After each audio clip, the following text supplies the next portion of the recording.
খোদার কসম খেয়ে বলছি, বিসমিল্লাহ ও আলহামদুলিল্লাহর সহজ ওজিফাটি আজ আপনার জীবনের সবচেয়ে বড় টার্নিং পয়েন্ট হতে চলেছে। আজ আপনি এমন এক ওজিফা বা আমলের গোপন রহস্যের কথা শুনবেন, যা শোনার সাথে সাথেই আপনার অন্তরাত্মা কেঁপে উঠবে এবং পরম খুশিতে চোখ দিয়ে জল চলে আসবে।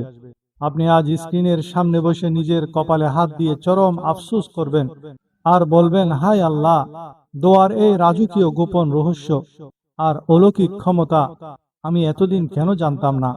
কেন এতদিন জীবনের প্রতিটা পদক্ষেপে হোঁচট খেয়ে অভাব আর পেরেশানির সংসারে লাথি খেয়ে মরলাম?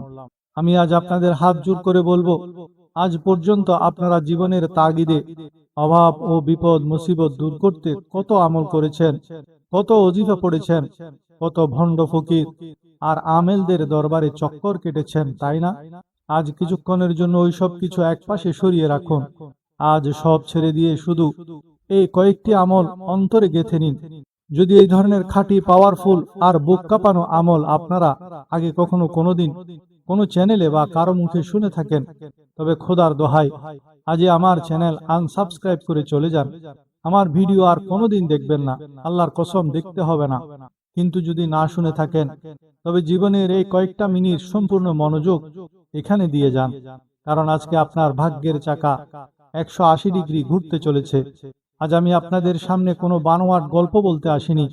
আজ আমি আপনাদের দিতে এসেছি পবিত্র কোরআন ও হাদিসের এক মহা সত্য এবং জীবন্ত ওজিফা, যার কুদরতে আপনার দোয়ার হাত আসমানে উঠার পর সে হাত নিচে নামানোর আগেই মাত্র 2 সেকেন্ডের মধ্যে আপনার সব অসম্ভব কাজ সম্ভব হয়ে যাবে। পাহাড় সম পেরেশানি কিংবা ঘরোয়া অশান্তি সবকিছু ঝড়ের বেগে কর্পূরের মতো উড়ে যাবে। কোনো কাজ আর দুনিয়াতে আটকে থাকবে না। আমার প্রিয় ভাই ও বোনেরা, আপনারা যারা ঘরে সম্পদের স্তূপ দেখতে চান, যারা চান অভাব অনটন যেন আপনার ঘরের চৌখাট মারাতেও ভয় পায়, আর সবচেয়ে বড় কথা, যারা চান জীবনের শেষ মুহূর্তে আজরাইল যখন সামনে আসবে তখন কোনো কষ্ট ছাড়া হাসতে হাসতে মুখে পবিত্র কলমা পড়তে পড়তে দুনিয়া থেকে বিদায় নিতে, তারা কান খুলে আমার কথাটা শুনুন। আল্লাহর কসম, এটি একটি পরীক্ষিত এবং অলৌকিক আমল।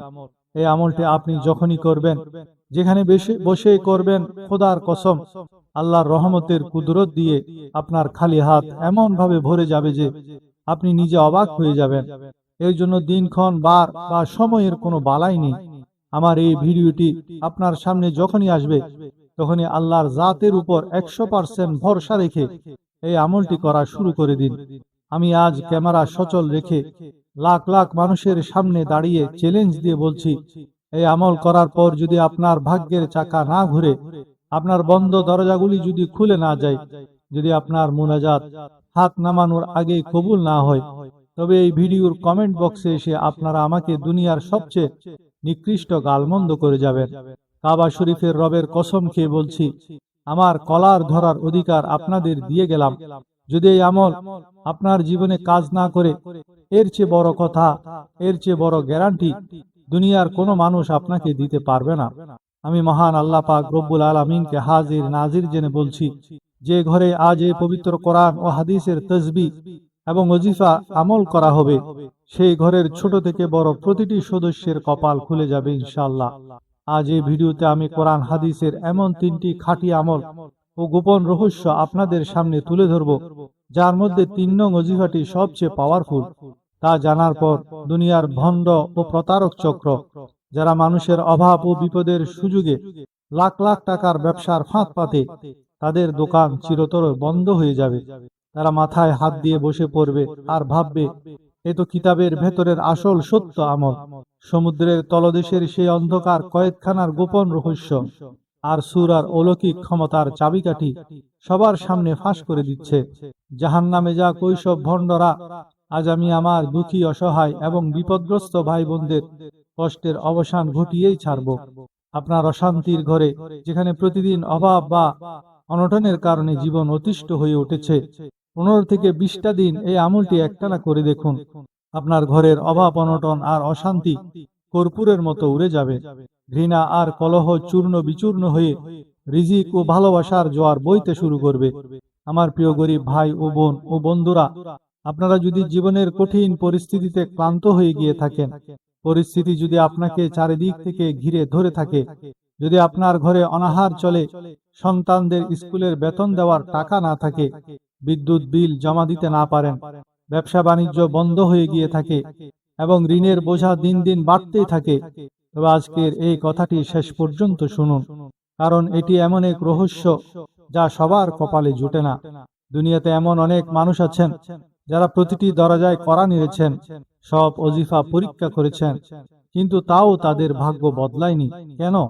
কারণ আসল রহস্য শুধু শব্দের মাঝে থাকে না, বরং সঠিক সময়, সঠিক নিয়ম এবং দৃঢ় বিশ্বাসের মাঝে থাকে। অধিকাংশ মানুষকে সঠিক নিয়মটি বলা হয় না এবং এই কারণেই তারা হতাশ হয়ে পড়েন। আজ আমরা এক জায়গায় স্থির হয়ে বসে মূলত 3টি মহা শক্তিশালী আমল বা ওজিফা ধাপে ধাপে শিখব, যার মধ্যে থাকবে সরাসরি কোরআন করিমের এক অলৌকিক সূরা বা দোয়ার ইসমে আজম, আল্লাহর কাছে চাওয়ার শ্রেষ্ঠ মাধ্যম, এবং মহান আল্লাহর এমন বিশেষ গোপন আমল যার শক্তি ও ফজিলত সম্পর্কে জানলে আপনি নিজেই চমকে উঠবেন। আপনি হয়তো বলবেন, আমি তো আল্লাহর কাছে কত দোয়া করেছি, কত কেঁদেছি, কিন্তু ভাগ্য তো বদলায়নি। হে আমার অভাবী ও বিপদগ্রস্ত বন্ধু, একটু থামুন। আজকের এই বিশেষ নিয়ম, শর্ত ও হালাল উপার্জনের সঠিক বার্তার সাথে যখন আপনি এই আমলগুলো মিলিয়ে করবেন, তখন এর পাওয়ার 1000 গুণ বেড়ে যাবে। আপনি নিজেই বুঝতে পারবেন আপনার হাতে আজ জান্নাতের কি অমূল্য রত্ন লেগেছে।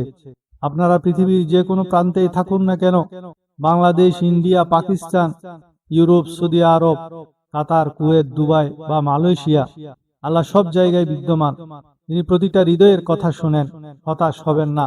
পরিস্থিতি যতই খারাপ হোক না কেন, আল্লাহর রহমত তার চেয়েও অনেক বড়। আজ একটি নতুন সিদ্ধান্ত নিন, একটি নতুন সূচনা করুন এবং দেখুন কিভাবে আপনার জীবন বদলে যায়। তাই আর এক সেকেন্ডও সময় নষ্ট না করে সমস্ত দুনিয়াবি চিন্তা মাথা থেকে ঝেড়ে ফেলে চুপচাপ একটা নির্জন জায়গায় অজু করে জায়নামাজে বসে পড়ুন। তাড়াহুড়ো একদম করবেন না। আজ ফেসবুক, টিকটকের ওই বেহুদা রিলস দেখা বন্ধ রাখুন। এটি আপনার সারা জীবনের সুখ, শান্তি, দোয়া কবুল আর ইমানি মত পাওয়ার প্রশ্ন। 1 ঘন্টার লাইফ চেঞ্জিং চ্যালেঞ্জ। এখন প্রস্তুত হয়ে যান, কারণ আপনাদের দেশে বা শহরে এশার আজান হওয়ার পর যখন আপনারা নামাজ পড়বেন, চেষ্টা করবেন নামাজের পরপরই এই আমলগুলো করে নিতে। যদি নামাজের পরপরই পড়তে না পারেন, তবে এশার পর থেকে ফজরের আগে আগে যে কোনো সময়ে শান্তিতে পূর্ণ মনোযোগের সাথে এটি পড়ে নিতে পারেন। মূল আলোচনায় যাওয়ার আগে হাদিস শরীফের আলোকে দোয়া কবুল হওয়ার শ্রেষ্ঠ কিছু সময় জেনে নেওয়া যাক। এই সময়গুলোতে দোয়া করলে আল্লাহ তাআলা তা দ্রুত কবুল করেন। সিজদারত অবস্থায় হযরত আবু হুরায়রা রাদিয়াল্লাহু তাআলা আনহু থেকে বর্ণিত, নবী করিম সাল্লাল্লাহু আলাইহি ওয়াসাল্লাম ইরশাদ করেছেন, বান্দা যখন সিজদারত থাকেন তখন সে তার রবের সবচেয়ে নিকটবর্তী হয়। সুতরাং তোমরা সিজদায় গিয়ে বেশি বেশি দোয়া করো। রাতের শেষাংশ ও ফজর নামাজের পর হযরত আবু উমামা রাদিয়াল্লাহু তাআলা আনহু থেকে বর্ণিত, রাসূলুল্লাহ সাল্লাল্লাহু আলাইহি ওয়াসাল্লামের কাছে জানতে চাওয়া হলো, কোন দোয়া সবচেয়ে বেশি কবুল হয়? তিনি বললেন, রাতের শেষ প্রথমার্ধে, তাহাজ্জুদের সময় এবং ফরজ নামাজ সমূহের শেষাংশে, আজান ও একামতের মধ্যবর্তী সময়। হযরত আনাস বিন মালিক রাদিয়াল্লাহু তাআলা আনহু থেকে বর্ণিত, রাসূলুল্লাহ সাল্লাল্লাহু আলাইহি ওয়াসাল্লাম ইরশাদ করেছেন, আজান ও একামতের মধ্যবর্তী সময়ের দোয়া ফিরিয়ে দেওয়া হয় না। সাহাবীরা জিজ্ঞেস করলেন, ইয়া রাসূলুল্লাহ, আমরা তখন কি দোয়া করব? নবীজি সাল্লাল্লাহু আলাইহি ওয়াসাল্লাম বললেন, আল্লাহর কাছে দুনিয়া ও আখিরাতের কল্যাণ প্রার্থনা করো।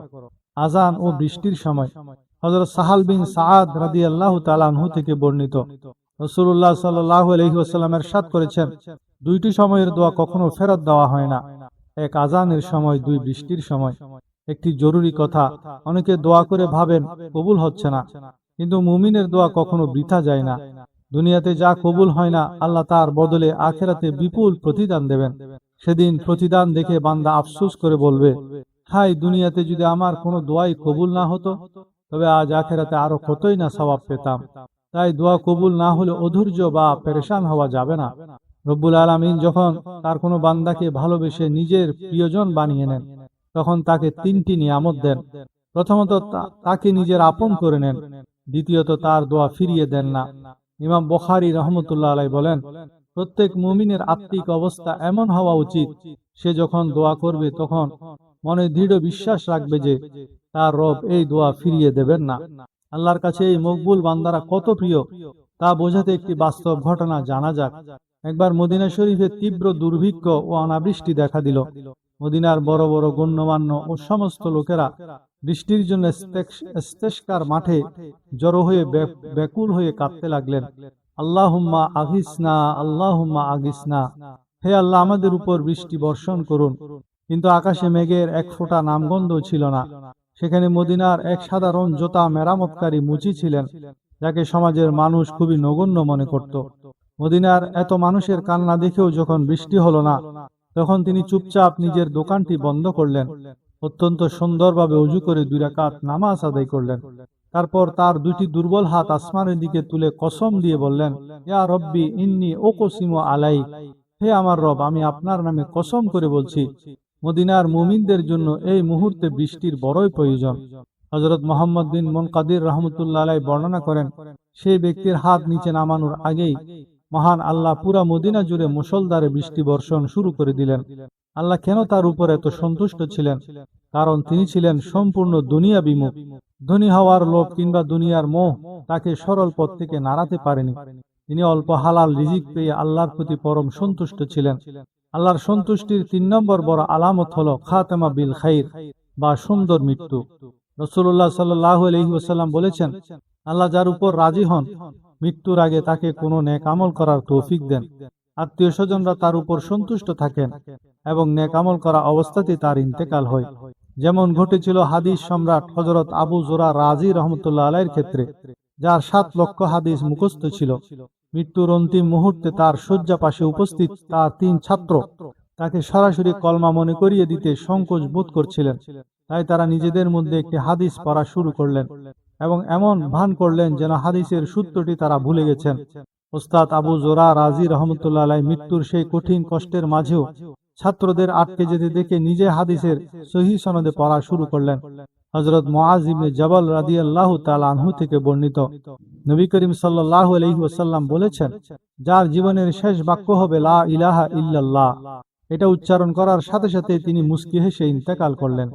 তিনি নিজের চোখে জান্নাত দেখে খুশিতে হাসতে হাসতে আল্লাহর মেহমান হয়ে গেলেন। এখন চলুন আলোচনা করি সেই কয়েদখানা সম্পর্কে, যা স্বয়ং আল্লাহ তাআলা সমুদ্রের তলদেশে তৈরি করেছিলেন তার এক প্রিয় নবীর জন্য। তিনি হলেন হযরত ইউনূস আলাইহিস সালাম। আল্লাহ তাআলা তাকে 3টে অন্ধকারের কয়েদখানায় রেখেছিলেন, সমুদ্রের অন্ধকার, রাতের অন্ধকার এবং মাছের পেটের অন্ধকার। আর সেই কঠিন বিপদ থেকে নাজাতের জন্য তিনি আল্লাহকে যে বিশেষ কলমায় ডেকেছিলেন তাই হলো দোয়া ইউনূস। এটি পবিত্র কোরআনের সূরা আম্বিয়ার 87 নম্বর আয়াতে বর্ণিত আছে, লা ইলাহা ইল্লা আনতা সুবহানাকা ইন্নী কুনতু মিনাজ জালিমিন, তুমি ব্যতীত কোনো উপাস্য নেই, তুমি পবিত্র, আমি অপরাধী, নিশ্চয় আমি অপরাধী। এরপরের আয়াতে আল্লাহ তাআলা বলেন, অতঃপর আমি তার আহ্বানে সাড়া দিলাম এবং তাকে দুশ্চিন্তা থেকে মুক্তি দিলাম।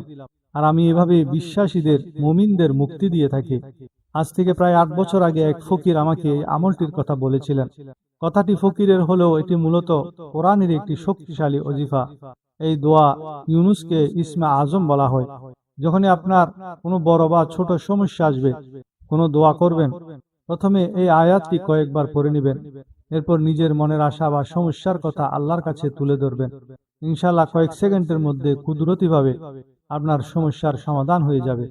আমাদের চারপাশের নানা পেরেশানি দূর করার জন্য আরেকটি পরীক্ষিত ও শক্তিশালী আমল রয়েছে। এটি যেমন সহজ তেমনই কার্যকর। চট্টগ্রাম থেকে আসা মোহাম্মদ ইব্রাহিম নামের এক ভাই তার জীবনের এক অলৌকিক অভিজ্ঞতা শেয়ার করেছেন। মেডিকেল কলেজের ছাত্র ইব্রাহিম ভাই তার পরিবারের বড় সন্তান ছিলেন। 2 বোনের বিয়ের জন্য প্রচেষ্টা করেও আত্মীয় বা প্রতিবেশীদের কোনো সহযোগিতা পাচ্ছিলেন না। কোথাও বিয়ে ঠিক হচ্ছিল না। এই চিন্তায় তার মা ও মারাত্মক অসুস্থ হয়ে পড়েন। তখন ইসলামিক টিচারের পরামর্শে তিনি একটি বিশেষ ওজিফা শুরু করেন। প্রতিদিন যে কোনো সময় ওজিফাটি শুরু করার আগে এবং পরে 3 বার করে দরুদ শরীফ পড়বেন। আর মাঝখানে কমপক্ষে 100 বার বা যতটুকু মন চাই পড়বেন বিসমিল্লাহির রহমানির রহিম, আলহামদুলিল্লাহি রাব্বিল আলামিন। সম্ভব হলে পুরা সূরা ফাতিহা পড়বেন 100 বার। এটা আরো বেশি উত্তম হবে। ইব্রাহিম ভাই এবং তার অসুস্থ মা বিছানায় শুয়ে শুয়ে নিয়মিত এই ওজিফাটি করা শুরু করলেন। আল্লাহর কি অসীম কুদরত! অল্প কিছু দিনের মধ্যে অলৌকিকভাবে কোনো বাধা ছাড়াই অত্যন্ত দিনদার ও ভালো করে তার দুই বোনেরই বিয়ের ব্যবস্থা হয়ে গেল এবং তার মায়ের শারীরিক অবস্থারও দারুণ উন্নতি হলো। সুবহানাল্লাহ। প্রিয় ভাই ও বোনেরা, আল্লাহ তাআলা আমাদের শাহরুখ থেকেও বেশি কাছে আছেন। কোরআনে তিনি বলেছেন, যখন আমার বান্দা আমার সম্পর্কে জিজ্ঞেস করে, আমি তো তার খুব কাছেই আছি, যে আমাকে ডাকে আমি তার ডাকে সাড়া দেই। তাই জীবনে যখন কোনো বিপদ, অভাব কিংবা পেরেশানি আসবে, কোনো ভণ্ড পীর, ফকির বা আমেলদের কাছে গিয়ে টাকা পয়সা নষ্ট করে সমাধান খুঁজবেন না। নিজে সুন্দরভাবে ওযু করুন, যায় নামাজ বিছিয়ে 2 রাকাত সালাতুল হাজত নামাজ পড়ুন, সিজদায় গিয়ে আল্লাহর প্রশংসা করুন, সূরা ফাতিহা ও দোয়া ইউনুস পড়ুন এবং অন্তর থেকে চোখের পানি ফেলে আল্লাহর কাছে চান। আল্লাহ আপনার চাওয়া অবশ্যই পূরণ করবেন। ভিডিওটি সদকায়ে জারিয়া মনে করে আপনার কোনো বিপদগ্রস্ত ভাই বোনের সাথে শেয়ার করে দিন। মহান আল্লাহ আমাদের সবাইকে সহি বুঝ দান করুন এবং আমল করার তৌফিক দান করুন। আমিন।